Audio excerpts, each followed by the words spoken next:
You know the famous statement, right?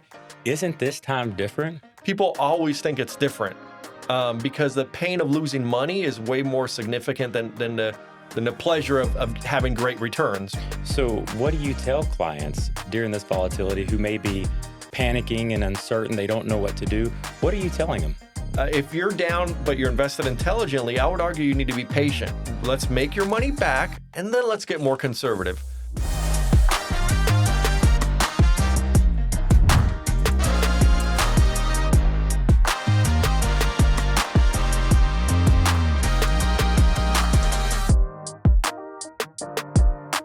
Today's topic, don't fear the dip, taking advantage of market volatility. You ready, Robert? I'm ready, Glenn. Market volatility, it's not new.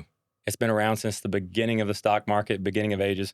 And you're going to have constant volatility in the market. So today I'm excited to have this conversation. But if you wouldn't mind, start us out with why shouldn't people worry when the market gets volatile? Volatile markets are normal, right? You're always going to have ups and downs. And it really comes to how much rate of return you're expecting as an investor. If you want something that's virtually no risk, you need to really consider what 10-year treasuries are paying. 10-year treasuries are government bonds for 10 years. Historically, they've paid about 4.5%, which actually that's close to what they're paying today. But they can range anywhere from 1% to north of 10%, the 10-year bonds, government bonds. That's viewed as the risk-free rate of return. And again, historically 4.5%, currently we're at 4.5%. If you want to make anything greater than that, 6, 7%, 8, 10 plus, you have to take risk. There's no free lunch. And that's when the stock market can come in play, right? Historically, stocks on the other hand, instead of making 4.5, you can expect to make 10 plus, assuming you're fully invested in the stock market. But with that comes the volatility. With that comes 2 out of 10 years, you're going to lose money. That's the price of admission of making 2 to 3x that rate of return. And you have to keep in mind too, while the stock market might average 10%, that's the average. If you look at the last 2 years, both those years, the market was up over 20% on average. So to bring that back down, that average to historical standards, you're going to have some years in there of negativity and flattish to bring the average back down. It's not going to average 20 plus like it did the last 2 years. Okay. So what would you say to a client or potential client that wants to make a 10% average rate of return, but no risk at all? Yeah, that doesn't exist, right? Right. You have to, I think it's more important to minimize the losses on a down years than it is necessarily to make every penny on the upside. But if you have two options with your investments, imagine if you're a listener today, imagine you put all of your money in one of two buckets, bucket A or bucket B. Bucket A is a investment with a rate of return of 7% per year, compounded every single year, 7% a year for 20 consecutive years. That's option A, you can have all your money in. Or investment B. Investment B is going to give you a rate of return of 21 up on the first year, lose 7 on the second, 21 up, 7 down, 21 up, 7 down for 20 consecutive years. Following me? Following you. Bucket A, 7, 7, 7. Bucket B, 21 up, 7 down, 20 up, 7 down. When we do seminars and we've done events in the past and we would ask the attendees, which one do you think will give you the greatest rate of return? As you know, typically the room's split in half. And oftentimes what people overlook is the impact of the negative years. While they both average the same, a portfolio that does 7, 7, 7, it does average 7. And the one that goes up 21, down 7, up 21, down 7, averages 7, right? Because 21 minus 7 is 14. 14 divided by 2 is 7. They average the same both, but there's still a major difference, and that's the compounded rate of return. The one that's 7, 7, 7, not only does it average 7, but it compounds at 7. The one that's 21 up, 7 down, 20 up, 7 down, it averages 7, but it compounds at 6.08. So for every $1 million you have, you're going to make about 10 grand less on this one that on the surface might look better because, wow, I make 21% on the upside, but those negative years are huge. They're huge. So regarding market volatility, how often is the market volatile? And I also want to dive into a few terms that we have in our industry. Where you talk about volatility, we talk about the standard corrections, bear markets, recessions. What do all of those mean? And what would you tell somebody who's nervous about any type of market volatility in those different scenarios? Market volatility, again, it's completely normal. It's like if I was going to go outside and if I knew had a chance of getting a cold, it's not going to prevent me from living my life and being outside. It's the same with rate of returns. If volatility is holding you back from greater returns, that's something you really want to look into. In terms of historical volatility, corrections, which is just a fancy way of saying a 10% pullback, that happens about every 16 months. And it takes about 3-4 months to recover. Completely normal.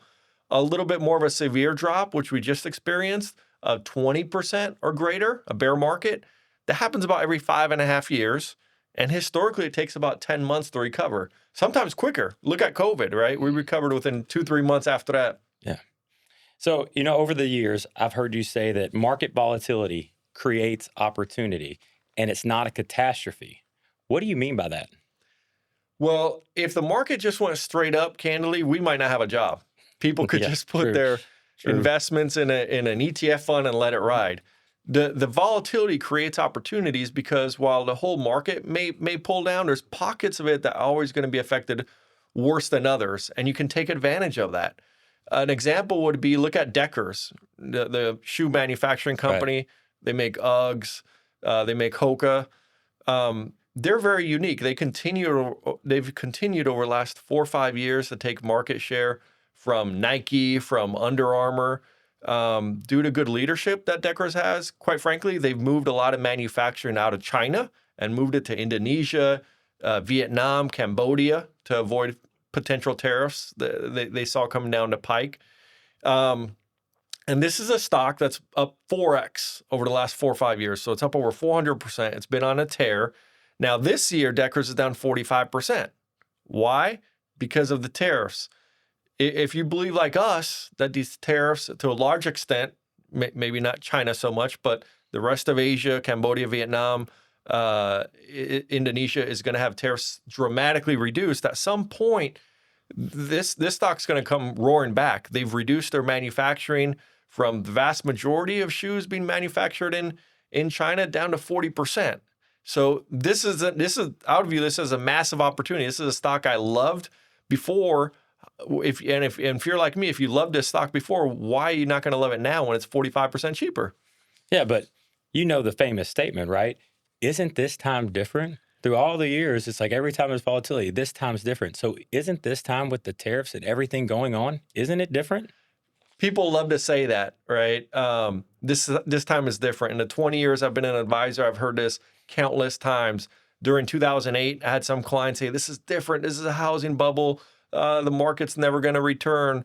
During COVID, people said this is different, even though I tried to give them examples of the last time we had a pandemic in 1917 and how we had a roaring 20s. People always think it's different because the pain of losing money is way more significant than the pleasure of having great returns, right? Now, history doesn't repeat itself, but it rhymes. And what you want to do as an investor is take advantage of these dips, realize the market will recover.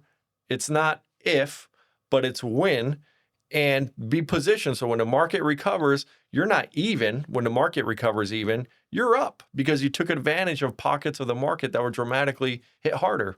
So what do you tell clients during this volatility who may be panicking and uncertain, they don't know what to do? What are you telling them? So if you're down in your portfolio and you're feeling uneasy about it, I would first of all look at your account and realize, are you down because you're diversified and it's just a bad market? Or are you down because you invested in some things maybe you should not have, right? If you're down but you're invested intelligently, I would argue you need to be patient at that point. Let the market recover. Might be 3 months, might be 6 months, like I talked about earlier. Even a 10% drop typically takes 3 to 4 months. 20% drop takes 10 months. So I'd wait to recover any losses, and then I would consider making the account more conservative. I can tell you, though, doing this for a living, that oftentimes people will say, man, I'm not comfortable with risk right now because they lost a chunk of money.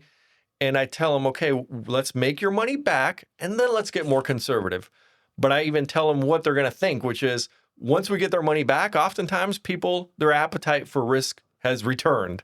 So even though we just made them the money back, they don't want to get more conservative when that's really the right time, right? You want to become more conservative before you lose a chunk of money. So you want to really dissect how you invest your portfolio before the bad times come. It seems like common sense. I would think so. Yeah. I would think so, but common sense is uncommon, right? That's right. Now, what is one of your favorite quotes by Warren Buffett that would be fit for market volatility in times like we see today? Well, there's a few. There's a few quotes that I love from, the best investor ever, Warren Buffett.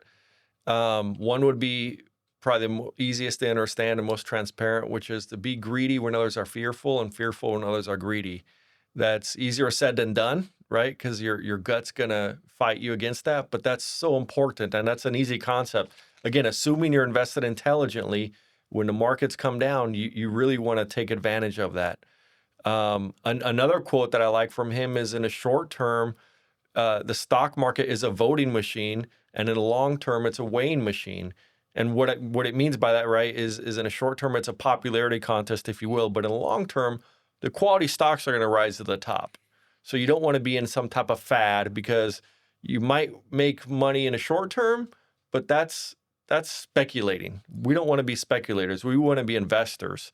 And if you're not okay owning a stock for many, many years, I would argue you should not be in that stock.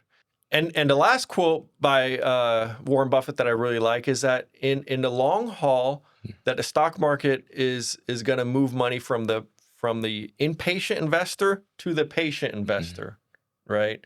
And that's totally true. It's when you're trying to time the market is when you give up a lot of returns. The average investor out there doesn't even have average returns. They have subpar, believe it or not. I think he would know too. I was reading recently because, he just recently retired, as you know. And when he was born in 1930, Great Depression, the Dow Jones was at 240 points. Within the next year, fell over 75% to 40 points. That's crazy. So if any man can make a quote and knows about the stock market, I think it would be Warren Buffett. 100%. Yeah. So let's see. We've already experienced some volatile days this year, and the markets come back a little bit, but we could still, the indexes, the markets could still see a 15, 20% drop the first half of this year. They've already been down greater than that, but they could end the first 6 months of this year down 15 to 20% if we get more news. I mean, as you always say, the market can be choppy. So let's talk about that. It could definitely continue to be very volatile, which I think it will be for the rest of 2025. Volatility, typically, the more the market drops, the harder it rebounds. There's been 6 times in history where you've had the stock market be down 15% or greater in the first half of the year. And on average, the second half of the year, when this happens, the market's up 23%. So again, this is not a catastrophe. It's an opportunity. If you believe the market's going to rebound and you want to take advantage of that. Now, people oftentimes will put, I think, too much weight on certain bad days because I think if you see your portfolio drop significantly in one day, people tend to absorb that loss a little bit more. Lately, they've been comparing some of these drops we've had lately to 1987, Black Monday. Yeah. This is another Black Monday. The market's dropped 5%, 10% in one day, which, by the way, back then on October 19th, it dropped over 20%. And my response, I did an interview recently talking about this, is what did the stock market even do in 1987? Right? Here's a year that people like to talk about because it included the worst day in history. Market's down 20% in one day. What did the market even do that year? Market's up. So even in a year that had the worst one day ever, the market's up. So what that tells you, I think, is markets tend to recover quickly. They tend to recover hard on any given day, whether it's a significant market drop or a given month. And you want to be positioned to recover when the market recovers. So you know what most people are going to say then. Well, Glenn, you're a wealth manager. Why don't we just miss that Black Monday? Because if the year ended up anyway, then if we missed that, you're telling me I could have made more money at the end of the year if we would have just missed that one day. Yeah, I hear that all the time. Right. People trying to time the market, right? As a saying goes, you make money by timing the market, not timing the market. I remember probably I was 2 weeks into the business, and I was reading all these charts that management would put in front of us to understand the market trends and the importance of certain things to do and not do for your clients. And one at the time I thought was kind of silly, but I've come to appreciate more and more over time, is that a chart where it discusses the impact of missing the best days, right? So the thing to keep in mind, the best days typically happen on the back of a terrible day. It's not like, market's doing amazing and boom, it pops up 3-4%. It typically happens right after the market had a bad day. So the one chart I'll share with you, if you invested $10,000 on December 31st, 1979, by March 31st of 2025, that 10K in the S&P 500 would have grown to over $1.6 million. Wow. Okay. Now, if you just missed the top 5 days, instead of having $1.6 million, you have a hair over $1 million. If you missed the best 10 days, you're at 700K-ish. The best 30 days, you're at about $250,000, a little over $250,000. And lastly, if you missed the best 50 days of the stock market during that time, you have a little over $100,000. Now you might think that's a little dramatic. How is somebody going to miss, the best 50 days? Okay, I give you that. But I definitely think it's realistic. You could miss the best 5 days per se, right? And if you did, again, instead of having the 1.6 million assets on that 10K, you'd have about $1 million. You're still giving up 600K just by trying to get in and out of the market. And if it's a taxable account, by the way, you're probably generating a ton more in taxes. So if there were a few takeaways or even one takeaway that you would feel like is the most important point of today's episode, and you were going to tell a client, if you remember nothing else, remember this, what do you think the key takeaways would be? I think it's two things. Embrace volatility. Take advantage of it. Realize this is part of the stock market. It's going to happen. Don't try to avoid it. Find out what your appetite for risk is and do that in the good times. But then once you're invested intelligently, don't panic because your portfolio's down. Ride it out. And the second is be diversified. You have to find out your appetite for risk, and you want to do all this planning before the volatility hits. Well, thank you, Glenn. I appreciate it. I think our audience got a lot of valuable insight from today's conversation. Before we're done, though, got a question from the mailbag. And it's not about today's topic. It's just random questions. But what should someone look for when choosing an advisor? And this is from Jason out of Florida. Man, there's a lot of things I would look for. The first is I would want to work with somebody who's a CFP or their CFP's on the team. I would want to do a background check on them to make sure that they haven't been sued by clients or been doing anything inappropriate. I wouldn't want to be their biggest client, but I also wouldn't want to be their smallest client. You don't want to be the guinea pig. And I would want to look at performance, track record, what they've delivered. Do they do financial planning? And lastly, I would say, are they fee only, right? Somebody that's not charging you commissions or doing proprietary products, that truly is doing what's in your best interest. Okay. Well, thank you. And I want to thank our audience for the questions. Remember to keep sending your questions in at gds@gdswealth.com. I appreciate the conversation. Truly do. I think it's valuable. I hope our audience has found some value in today's Don't Fear the Dip episode. And I hope you look forward to many more episodes to come. We give you valuable insight to your financial picture. And until then, stay tuned.